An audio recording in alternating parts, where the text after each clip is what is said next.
Hello everyone, welcome to my YouTube channel. Today we are going to be ranking the best way to spend your gems in Clash of Clans. If you want to follow, like, or subscribe to this video, that'd be amazing. And let's get going on this. Now, how we're going to do this is we're going to do what my personal opinion is on the best way to spend your gems in Clash of Clans. Now, for spending gems in Clash of Clans, you can get gems two different ways. You can earn them for free by doing challenges, or you can purchase them in the Clash of Clans store. What it's set at right now is it costs $5 to get 500 gems. On the right hand side, we have the key for how much each item has, so you can keep referring to that as the video moves along. Now we're going to get started with our first two items. We are going to put both the Rune of Builder Gold and the Rune of Builder Elixir in the F tier. This is because they are 1,500 gems apiece. So you are basically spending $15 worth of gems on your builder hut. Now, as most people know, the builder hut is only good for getting that 6 builder for your main base. Beyond that, it is not worth it whatsoever. So these two items are really not good, and they aren't going to help you in the long term. So you aren't going to want to spend your money on that whatsoever. Next, we have the Book of Building at 925. Now, when you're a lower town hall level, this is going to be more in your C tier. When most things are only 2 to 3 days for building wise, it's really not going to be worth it that much.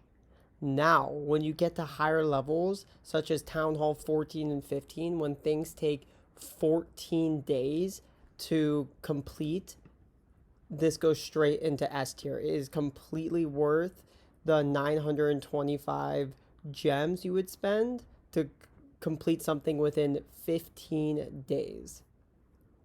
The same logic goes with the Book of Heroes. When the heroes are lower levels and it only takes a few days, it would probably only be in the B or C. But when you get into those higher town hall levels, I feel like it's really worth putting it in the S tier. Now, for the Book of Spells and for the Book of Fighting, they're both going to be in that B tier. The reason why I hesitated right there is because while these are really good, because same thing with the other two, is that once you get into those higher levels, your troops take a lot longer. The issue is that there's a lot less troop upgrades than there is building upgrades. So yeah, it's worth it in the beginning, and once you first like upgrade into the next town hall level, it's not really going to be worth it to spend that money, and you get a lot more value for 925 gems with a Book of Building than you would a Book of Fighting or a Book of Spells. So if these were both only 500 gems like the Book of Heroes, then they might be an A or S tier, but with such a high price, these are going to stay at your B tier. Next is the Builder Potion. Now for the Builder Potion, it's easily an S tier. For under $3, because that's basically what it equals, for under $3, you can have all of your buildings going and reduce it by 10 whole hours. Now, if you're a higher level and you have 6 builders going, and that's 10 hours for 6 different items, that's 60 hours worth of value. That is such a good value for only 285 gems. Even at lower town hall levels, the builder potion just adds such a good value, because if you have all of your builders going, 10 hours will be very useful on each one you're building. The next few ones are some of the potions we have. When it comes to the Clock Tower potion, I'm easily going to put this in the F tier as well. Just like the other two, Builder Gold and Builder Elixir, your builder base you're not going to really use as much. So while it might be great here and there, that's better for getting free rewards in the Gold Pass. rather than spending your hard-earned gems. For the power potion and hero potion, they're both going to go in, I'm going to say, the C tier. For both of these, while they might be useful temporarily, for the most part, if you're not rushing and you're upgrading your stuff to max level, once you go to that next town hall, you're not really going to need to use the extra 5 levels. It's not going to make that big of a difference to spend your gems on these 2 potions.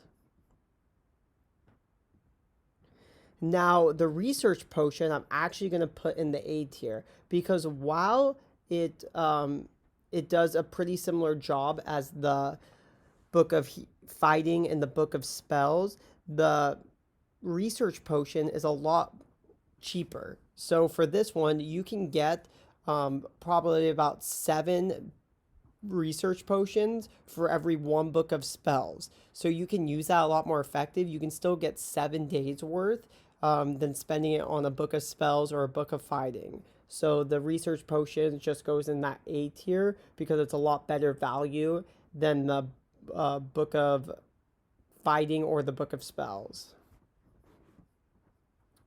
Now for the wall rings, 250 for 5 is going to be probably D tier. While getting the wall rings for free or from the gold pass, like that's fine, but in the real game, you would never go out of your way to spend that money and to actually buy a wall ring.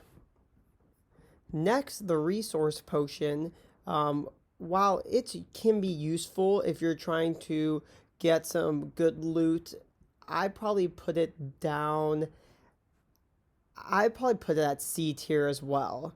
While it's a good spell to have, most people aren't going to spend 115 gems on the resource potion. They're just going to try to do a couple extra attacks to save 115 gems. Now, before we do all the runes, I'm going to do the shovel and the training potion. The training potion is easily S tier. For only 25 gems, you can basically do unlimited attacks for an hour because it speeds up all of your workshops and all of your armies and all of your barracks, so you can continue to fight for a whole hour. Like for 25 gems, this is really worth the price. Now for the shovel of obstacles, I'm going to put it as F tier. I don't know why anyone in their right mind would spend 500 gems just to move an item. That's actually insane. If there was a tier lower than F, I'd put that there. For the Rune of Gold and the Rune of Elixir, for $15 to fill these up, it just depends on how high of a town hall you are. If you're a lower town hall and you're only going to get like 8 or 9 million, to fill up these 2 runes is kind of a crazy amount to spend $15 to fill up 8 million gold. That's the way I look at it. So for these ones, I would probably put in the C tier because again, it's worth it, but for $15 whole, it's really not worth it. It's one of those ones, it really depends on your preference and how desperate you are to fill up your elixir storage. Now, lastly is the Dark Elixir. The Dark Elixir would go at D tier because it's $30 to fill up your Dark Elixir. That's how that math works out to, and that's actually insane. $30 is an insane amount to spend on Dark Elixir. Yes, Dark Elixir is very rare and harder to get. I would personally rather grind it out instead of spending $30 worth to get the Dark Elixir.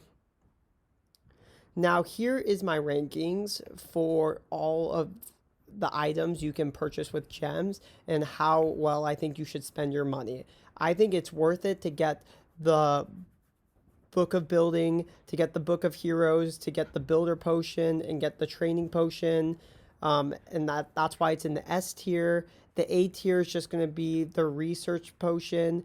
The B tier is going to be the Book of Fighting and Book of Spells.